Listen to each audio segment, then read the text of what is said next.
Au nom du Père, du Fils et du Saint-Esprit, ainsi soit-il. Que votre charité soit sans hypocrisie. Ayez le mal en horreur. Attachez-vous fortement au bien. Quant à l'amour fraternel, soyez pleins d'affection les uns pour les autres, vous prévenant d'honneur les uns les autres. Voilà un bon résumé de la pratique de la charité, qu'elle soit charité familiale, qu'elle soit conjugale, qu'elle soit sociale, qu'elle soit ecclésiale, etc. Et vous le savez, malheureusement, le monde pèche gravement contre la charité, et à plus d'un titre. Et particulièrement quant aux lois de la vie, tout ce qui concerne la loi de la vie, du mariage à l'avortement, malheureusement, qui tue la vie. Cette loi, vous savez, dans notre pays, a été instituée par la loi Veil, Simone Veil, qui était juive, en 1975. Elle a autorisé, elle n'est pas la seule, mais c'est elle qui a porté le projet, l'avortement en cas de situation de détresse de la femme. C'est déjà un crime, puisque la détresse d'une personne ne permet jamais de tuer une autre personne. Ça n'a aucun sens. C'est pas parce que je suis en détresse que je peux vous tuer. Donc aucune femme n'a la liberté de tuer son enfant, évidemment. Mais 50 ans plus tard, vous le savez, l'année dernière, Yael Braun-Pivet, encore une juive, excusez-moi, alors encore, elle a porté le projet, c'est pas elle toute seule. Et bien maintenant, on a fait un pas de plus, on a garanti l'avortement dans la Constitution, qui accorde, dit le texte, la liberté garantie à la femme d'avoir recours à une interruption volontaire de grossesse. Goûtez bien ces mots. Interruption volontaire de grossesse. Là, on a la queue du diable. On a un mensonge, un grossier mensonge. Le diable, notre Seigneur, l'appelle comme étant homicide dès le commencement et le père du mensonge. Il ment et il tue. Il ment pour tuer. Corps comme les âmes. C'est pas une interruption. Une interruption, c'est interrompre le chant et on va le reprendre après. Voilà. Ça, c'est une interruption. Mais interruption volontaire de grossesse, c'est pas une interruption, c'est une destruction définitive. C'est un mensonge. Les mots sont un euphémisme. Cette constitution fait de la France une pionnière dans le monde. Et apparemment, c'est ce que disent les textes. C'est une preuve de plus de la possession diabolique de la République française. Quand on en est à ce degré-là de perversité, on le savait déjà, mais on voit bien la main de Satan qui dirige la République. D'officialiser, de solenniser le crime. Parce que c'est ça qu'il s'agit. Et ne vous faites pas d'illusions, des lois vont suivre dans les années qui viennent sur l'euthanasie, sur le suicide assisté. Satan veut la mort de la création, de la créature, corps comme âme. D'abord les âmes, mais aussi les corps. On va tuer, ça va tuer, c'est sûr. C'est une culture de mort. Satan prend possession d'un pays, et ce pays va vers une culture de mort, de destruction. C'est inévitable, c'est logique. Et c'est un châtiment de l'orgueil des hommes qui leur empêche de voir cela. Car bien sûr, pour ces hommes, eh bien, l'avortement, c'est une conquête de la liberté, une conquête pour les femmes. Et avant de détruire la vie des enfants, eh bien, un siècle avant, la République, la Troisième République, avait déjà détruit la famille. C'est la loi de Naquet. Coïncidence, c'était un juif. Incroyable. Hein, c'est corrélation, pas causalité. Hein. Et donc, le divorce, ça détruit la famille. Ça explose les familles. Et qui en souffre le plus ? Les enfants. Donc on a fini en France, enfin la République a fini par sacraliser, parce que c'est ça, mettre dans la Constitution. Elle a sacralisé le droit de tuer, au nom du mensonge, d'un droit de la femme à disposer de son corps. C'est un mensonge. Le corps de l'enfant est dans la femme, il n'est pas la femme. Le droit de la femme de disposer de son corps, mais c'est pas ton corps. Au nom de quoi tu vas le tuer ? Des droits de l'homme. Donc l'avortement, vous l'avez compris et vous le savez, n'est pas un droit fondamental, mais un pur assassinat. Un homicide, et particulièrement abject et cruel parce que c'est un infanticide. On tue un enfant. Ça fait quand même plus de 200 000 enfants qui sont tués par an en France. C'est pas rien, 200 000 gamins qui sont tués. On estime que 33% des Françaises ont au moins une fois dans leur vie commis ce crime. Un tiers des Françaises sont des criminels. Alors à tout péché miséricorde, hein. On peut un jour faire un moment de folie. L'alcool, la drogue, le mauvais conseil, puis on fait un acte qu'on va regretter toute sa vie. Enfin, c'est quand même pas rien. Alors, c'est sûr que la possession diabolique de la République française n'aide pas. Normalement, on devrait justement contrecarrer cela. Aujourd'hui, on leur facilite cela. 10% des femmes l'ont fait 2 fois, et 4 l'ont fait plus de 3 fois. Un texte dit « Les nombres de femmes ayant recours à l'avortement ne cessent de s'accroître depuis 1975, depuis la loi. » Donc c'était une loi d'exception pour quelques cas très particuliers de détresse. Et on remarque que, année après année, de plus en plus de femmes tuent leur enfant. Et ceci, même dans les pays européens, c'est la même tendance.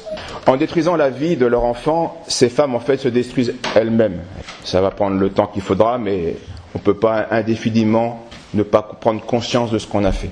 Il peut y avoir eu un moment, en effet, de passion ou d'aveuglement, mais à un moment donné, non, on va savoir. Et donc, leur conscience n'arrivera jamais à banaliser définitivement cet acte extrêmement violent qu'elles ont posé. Et ces femmes, bien souvent, et c'est le prix du péché, vont subir en conséquence une souffrance traumatique, dramatique, une violence psychique en elles-mêmes. Parce qu'en tuant leur enfant, elles ont tué une partie de leur âme. Et elles tuent aussi leur pays, leur race. Tous ces pays qui pratiquent l'avortement sont des pays qui ne sont plus féconds. Vous disposez les familles par le divorce, ensuite vous tuez les enfants qui ont réussi quand même à être procréés. Oui, ces pays-là ne se reproduisent plus. Nos peuples, nos races, c'est un châtiment, sont en train de disparaître. Ceci, tous les pays qui pratiquent cela. Il n'y a pas qu'en Europe. Je parlais avec un confrère c'est pas le Vietnam, c'est pas le Cambodge, c'est la Corée. Un taux de fécondité effrayant. 1,1, c'est un des plus bas d'Asie. C'est des races, des pays qui vont disparaître. Et c'est un châtiment. Le châtiment est bien souvent, je l'ai déjà dit, oui, il y aura l'enfer, oui, il y aura tout cela, mais il est déjà ici-bas. Je mange trop, j'ai mal au ventre. C'est le châtiment de ton excès, de ton péché. Quand un pays tue ses enfants, il tue son avenir. Et quand un pays tue ses parents, il tue son passé. Donc on va y être bientôt avec l'euthanasie. Un pays qui tue son passé et son avenir, il ne lui reste plus rien. Il va disparaître. Et c'est justice. 75% des femmes qui ont recours à l'avortement étaient sous contraception, un autre péché qui empêche la vie. Alors, ça ne tue pas la vie, ça l'empêche.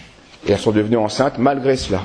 Et la contraception est un autre usage contre nature de la loi du mariage. On est dans le contre nature. Dans son traité du mariage et de la concupiscence, saint Augustin fait des remarques très intéressantes. Je vais vous lire un passage. Il remarque que les voluptueux, les impurs, qui ne recherchent dans l'union des sexes que leur plaisir, finissent par tomber logiquement dans les péchés les plus graves de contraception et parfois d'homicide. Voici le passage de saint Augustin. Il distingue d'abord 3 sortes de commerce entre hommes et femmes. Le commerce avec la seule volonté de procréer, ce qui est saint. Le point principal du mariage, et cela est saint. Et puis la recherche de la volupté charnelle dans le commerce du mariage. Alors là, c'est une faute pardonnable. C'est un peu comme un excès de gourmandise. Bien. Et troisième cas, c'est celui-là qui est le plus grave évidemment. Et enfin, le commerce charnel uniquement pour satisfaire cette passion, en faisant obstacle à la procréation de l'enfant. Donc c'est la contraception. Ceux qui agissent de la sorte, dit saint Augustin, bien qu'on les appelle époux, ne le sont pas. Ils ne gardent rien du vrai mariage. Ils déploient seulement l'honnêteté de ce titre comme un voile de leur turpitude. D'ailleurs, ils se trahissent quand ils vont jusqu'à exposer leurs enfants qui leur naissent malgré eux, car ils répugnent à nourrir et à garder des êtres qu'ils craignent d'engendrer. C'est pourquoi, en se déchaînant contre les siens, qu'elle a engendrés, à contre-cœur, une ténébreuse iniquité est mise en pleine lumière, par une éclatante inéquité. Et la preuve d'une turpitude secrète se trouve établie par une cruauté manifeste. Parfois, en effet, cette voluptueuse cruauté, ou cette cruelle volupté, va jusqu'à user de drogues contraceptives. Et, s'il lui arrive de ne pas réussir, jusqu'à éteindre et dissoudre en quelque sorte dans les entrailles le fruit déjà conçu, voulant que son propre enfant meure avant de vivre, ou, s'il vivait déjà dans le sein maternel, qu'il soit tué avant de naître. Il est absolument certain que si tous les deux sont en de telles dispositions, donc l'homme et la femme, ce ne sont pas des époux. Et s'ils y étaient dès le début, ce n'est pas dans le mariage, mais plutôt dans la débauche qu'ils ont établi leur union. Que s'ils n'y sont pas l'un et l'autre, alors j'ose le dire, ou bien c'est elle qui est en quelque sorte la courtisane de son mari, parfois c'est que la femme qui en secret va chercher à avorter. À ce moment-là, elle est la courtisane de son mari. Et le mari, lui, est innocent, s'il ne le sait pas. Ou bien c'est lui, le mari, qui est le compagnon adultère de sa femme, qui va la pousser au crime. Et la femme doit refuser et protéger son enfant au péril de sa vie, si c'est le cas. Oui, donc la débauche conduit au crime. On ne joue pas impunément avec les lois morales de la vie. Alors que les garçons s'interdisent de jouer avec le corps des filles. On ne joue pas avec cela. et que les demoiselles veillent à ne pas s'amuser à livrer leur corps. Ce n'est pas un jeu. La débauche, on le voit, a toujours existé, puisque saint Augustin en parle. C'est au IVe siècle. Ça a toujours existé, ça existera toujours. Mais aujourd'hui, elle s'étale et elle se propose avec une insolence inouïe, c'est certain. Et Internet, pour ça, fait un mal considérable, empoisonne des millions et des millions d'âmes, avec une immoralité, une perversion morale excessive et facile. Et son poison agit d'autant plus rapidement, efficacement qu'un livre. Avant, il fallait un certain effort pour trouver l'impureté. Maintenant, ça se trouve sans aucun effort. Alors, on ne se prépare pas au mariage en se souillant. Si encore il n'y avait que la souillure du corps, un bon bain suffirait, mais on ne nettoie pas l'âme de la même manière. Les souillures de l'âme et les blessures de la vie ne s'effacent pas aussi facilement qu'une salissure du corps. Une jeune fille qui se serait partagée et souillée avec plusieurs partenaires, pourrait-elle oublier sa première relation intime et se donner totalement un jour à un mari? C'est une difficulté psychologique. Un État chrétien, il y en a eu, et s'il en avait, qu'est-ce qu'il devrait faire? Il devrait censurer vertueusement Internet. Ils savent le faire quand il faut. Le révisionnisme, c'est censuré. La République judéo-maçonnique fait exactement le contraire. Elle n'est pas chrétienne, non. Alors elle va censurer malicieusement le vrai, le bien, et elle va autoriser iniquement le mal, le faux. Pour maintenir la pureté du cœur et rester heureux dans la vie, il faut opérer nous-mêmes la censure qui n'est pas faite pour nous protéger. Il y a une difficulté aujourd'hui particulière. On n'est pas protégé par l'État. Au contraire, il en est encouragé au mal. Alors il va falloir nous-mêmes nous protéger, nous-mêmes nous censurer. Et cela revient particulièrement aux pères de famille et aux maris.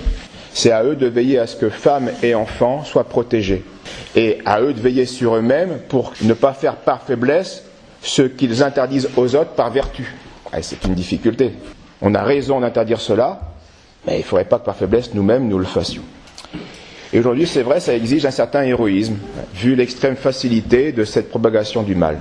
Notre Seigneur dit dans l'Évangile, si ton œil est clair, tout ton corps sera dans la lumière. L'œil, c'est la fenêtre de l'âme.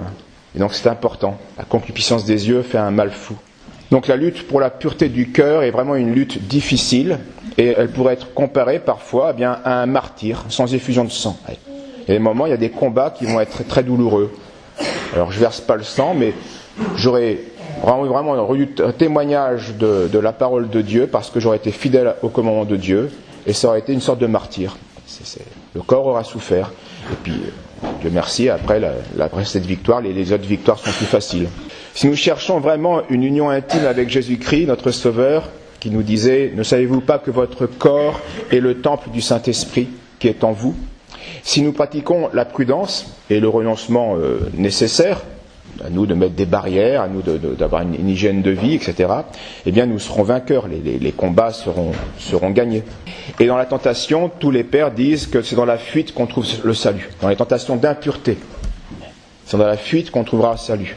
Quand un incendie éclate, on le fuit. Fuyons les choses impures, ne discutons pas avec la tentation lorsqu'elle vient, et elle viendra. Et sinon, on brûlera. Il faut se sauver du feu de la tentation impure. Et c'est dans la fuite que trouvera la victoire. Et donc, en évitant l'occasion de pécher, bien souvent, on gardera son cœur pur et ses pensées pures. Pourquoi tant d'hommes et de femmes jouent cruellement la cruelle volupté? Pourquoi tant d'hommes et de femmes jouent cruellement avec leur corps, avec les plaisirs et les lois de la vie?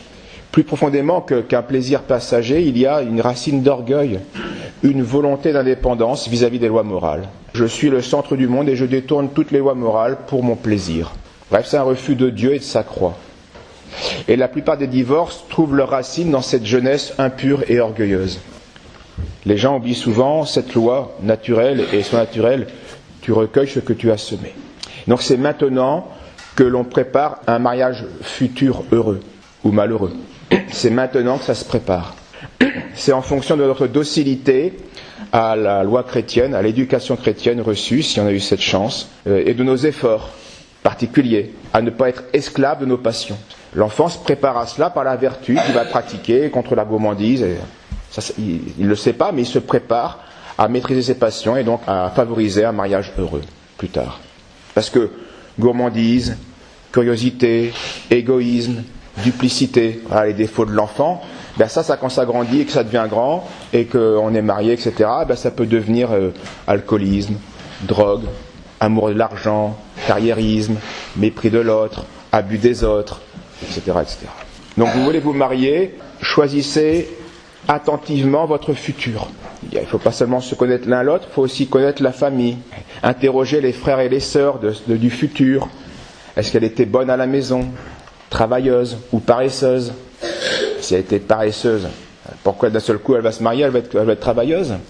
Pas certain, peut-être, mais c'est pas certain. Est-ce qu'elle était obéissante ou rebelle à son père, à ses parents? Si elle obéissait pas facilement à son père, pourquoi est-ce qu'elle va obéir facilement à son mari? Interroger les parents et les amis d'école, ça peut être utile aussi. Était-il bon ce garçon, ou têtu? Est-ce qu'il mentait souvent? Est-ce qu'il était cruel en récréation, ou fidèle en parole? Ce qu'il a dit, il le fait. Si ce garçon est cruel, têtu, menteur, comment est-ce qu'il aimera fidèlement sa femme, patiemment ses enfants? Il peut changer, on peut tous changer. Mais c'est pas la meilleure préparation. Charlotte s'est mise avec Charlie, c'était l'homme de sa vie. Puis après 2-3 ans, l'homme de sa vie est devenu Charles-Henri. Et puis finalement, après 2 ans, elle a trouvé l'âme sœur, Charles Hubert. Enfin, c'est ce qu'elle croyait. Parce que, puis voilà, l'histoire continue. Et puis Charles, il a craqué pour Charlène. Ah, ce sera elle, la femme de ma vie. Et puis après 2 ans, ça n'allait plus. Puis il a trouvé Charlotte. C'était l'âme sœur. Il en était sûr. Et puis ils sont mis ensemble. Et puis après 3 ans de vie commune, ça n'allait plus. Et puis il a rencontré Charline. Enfin, il a compris que c'était la femme de sa vie. Et puis, etc., etc. Vous avez compris que c'est du grand n'importe quoi. Mais c'est une histoire qu'on entend tout le temps. On n'entend que ça. La femme de ma vie, ce sera celle qui a montré par sa vertu, en suivant déjà les commandements de Dieu avant le mariage, et qui s'est donnée à moi pour toujours, devant Dieu. Eh bien c'est elle, la femme de ma vie. C'est tout, point. Puisqu'elle se donne à moi devant Dieu. Elle est la femme de ma vie. Mais pour cela, elle s'est préparée avant, dans les commandements de Dieu, au mariage. Et l'homme de ma vie sera celui qui, justement, a montré sa vertu en suivant les commandements de Dieu, avant le mariage, et qui s'est donné à moi pour toujours devant Dieu, dans le mariage. C'est l'homme de ma vie. Oui, un homme qui fait ça, c'est l'homme de ma vie. C'est cet amour sacrificiel qui fonde les mariages heureux. Et certainement pas la tyrannie des sens ou l'égoïsme cynique. Parfois, on dira, oui, mais la femme ou l'homme de ma vie m'a trahi. Ah ben oui, ça c'est vrai, ça c'est possible, ça peut arriver, parce qu'on peut changer, dans le bien comme dans le mal. Ça arrive, c'est rare, mais ça arrive. À ce moment-là, eh bien, Dieu vous appellera à une autre mission. Non pas celle de la procréation, puisque vous avez été trahi par l'un ou l'autre, mais celle de la corédemption, où vous allez imiter Jésus-Christ trahi par Judas. Notre Seigneur sait ce que c'est d'être trahi par un ami. C'est douloureux, mais ce sera tout aussi fécond pour la vie éternelle. Alors on prend du temps évidemment à le comprendre lorsque une telle trahison se perd, mais c'est la seule voie qui ouvrira au bonheur, déjà ici-bas et surtout là-haut. Dans tous les cas, après la mort, il y a le jugement de Dieu et la récompense éternelle ou la punition éternelle. L'homme, nous le savons, n'est pas qu'animal, il a un esprit immortel. Et donc la vie passera et il n'y a rien de caché qui ne devra être révélé. Tout est gardé en mémoire, le bien comme le mal que je fais. Ma vie n'est qu'une grâce qui m'est offerte pour aimer Dieu en suivant ses lois. Si je cherche la vérité sur terre, si je l'aime, la défends, eh bien j'aurai en récompense un bonheur éternel. Si je rejette cette vérité et l'amour qui y est lié, eh bien c'est une tragédie éternelle qui m'attendra après la mort. Saint Paul, aux Corinthiens, dit ceci: à ceux qui ne sont pas mariés et aux veuves, je leur dis qu'il est bon de rester comme moi, mais s'ils ne peuvent se contenir, qu'ils se marient. Car il vaut mieux se marier que de brûler. Quant aux personnes mariées, j'ordonne, non pas moi, mais le Seigneur, que la femme ne se sépare point de son mari. Donc il n'y a pas de divorce possible. Et à Tite, l'apôtre précisait ceci: je veux, dit-il, que les jeunes se marient. Il parlait des veuves, mais saint Augustin dit que ça vaut aussi bien sûr pour les veufs ou les jeunes garçons. Je veux que les jeunes se remarient, qu'ils aient des enfants et qu'ils mènent une maison, afin qu'elles ne fournissent à l'adversaire aucun sujet de médisance. Donc le remariage pour les jeunes veuves. Donc le mariage, comme toute vie, a ses difficultés et ses épreuves. À nous de faire ce que l'on peut et d'avoir confiance en la grâce de Dieu. Et le miracle de Cana doit nous y aider à comprendre cela. L'homme apporte de l'eau, mais Dieu en fait du vin. Ça, c'est l'ordre sacramentel déjà ici-bas. Mais Cana n'est que le début de la mission du Christ. Elle se finit au Golgotha, puis à la résurrection. Donc, à la fin, le vin devient du sang. Il se transforme. Non, l'eau devient non seulement une matière précieuse, mais cette matière précieuse devient ensuite une matière divine, le sang même du Christ. Et c'est là résumé l'ordre de la rédemption, le sang de l'alliance qui nous ouvre au royaume de Dieu, au royaume du Père. Alors pensons-y, l'eau, le vin et le sang, ce sont les trois étapes de la rédemption. En attendant, pour ce qui est du zèle, dit saint Paul, ne soyez pas nonchalants, soyez fervents d'esprit. C'est le Seigneur que vous servez, joyeux dans l'espérance, patient dans l'affliction, assidu dans la prière, prêt à subvenir aux nécessités des saints, empressé à l'hospitalité.